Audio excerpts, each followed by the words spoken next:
It's time for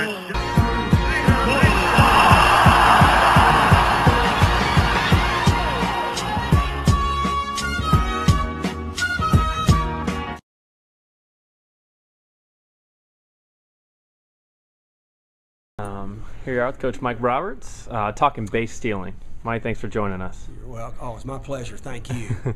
I want to touch on just the mental side of base stealing. You're a big proponent of stealing bags, and that's a big focus with your teams in the Cape Cod League and everywhere else. Can you kind of break down just kind of the mindset you try to instill in your ball players when they get on the bases? I'm happy to do that. The real mindset is to be comfortable, to be as comfortable off the base as you are standing on the base. And to do that, we take a lot of batting practice. Pitchers throw a lot of change-ups and work on those type things. You have to do the same with base stealing. You've got to get out and become very comfortable, and so that your mindset becomes relaxed, you become more athletic, and then you also gain confidence, which is the last element. As you gain confidence, you will want to run more often. Yeah, sometimes you see base stealers kind of with that stiff, can you kind of just show us real quick kind of what you feel is like the athletic position on the bases? Well, it's very similar to the way you would shoot a free throw, where someone is just feet are square. You'd be a linebacker, you'd be a goalie in hockey, or you set up for a catcher. It's just athletic. Feet are shoulder width apart, chest is a little bit tucked over, hands are nice and loose and relaxed, and then from there you can jump or move in a controlled fashion both ways. For example, I teach guys to be able to have right foot, left foot, so that both of them are equal, because many times an athlete is dominant one foot or the other, and then the second part is just a controlled jump where the entire body, just 2 to 4 feet, can jump out and can jump back, and 4, so that you're really athletic. So it's very similar to infield play or a lot of other sports, and the more athletic you are, the more confident you'll become on the base pass. Yeah, and you talked a little bit about what you look for when you're stealing bags. Can you kind of, some guys say back leg, back, heel.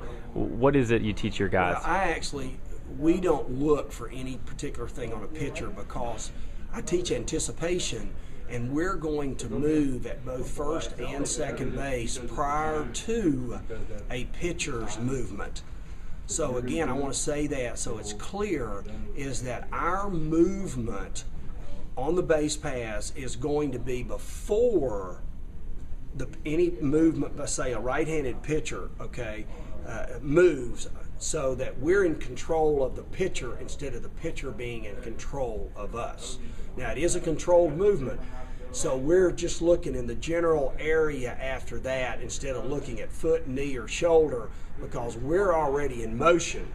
And so we're going to look in a general area, because I'm teaching our base stealers that we are going to control the pitcher. The pitcher's not going to control us.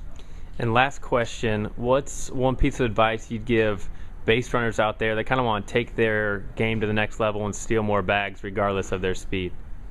Well, repetition. You've got to get out on the base pass. You don't need a pitcher. You don't need a catcher. You just need a little bit of understanding of the footwork. And certainly, they're welcome to call me. I'll be glad to help anybody. CoachMikeRoberts.com they can go to and look at videos or my book. But whether it's myself or somebody else teaching, you have to practice on the base pass, and it's one area of the game that we spend very little time. So go out and work on your feet, work on controlled movements, and the confidence to move prior to the pitcher moving. And what's the name of your book, Coach? You can't steal second and keep your foot on first. You can get it on Amazon, or you can go through CoachMikeRoberts.com. And I also have teaching videos. There's a link on CoachMikeRoberts.com that takes you to .5 Productions on my teaching videos. And I encourage people to read the book. It's very simple to begin with, and then look at the videos. That's great. And you've seen, I guess, results-wise, you were talking a little bit earlier, and I know y'all talk, it's not the fastest guys on your teams that are stealing bags. This works for the middle and even the quote-unquote slower guys. No, this is not a speed game. This is an instinctive. If you can add speed, it's great, but everybody can steal bases. And I do mean everybody. So if there's anybody that's listening to this and says, oh, I can't do that. Yes, you can. You just got to understand the technique and then practice it. Great. Thanks a lot for your time. Oh, you're welcome. Thank you. It's time for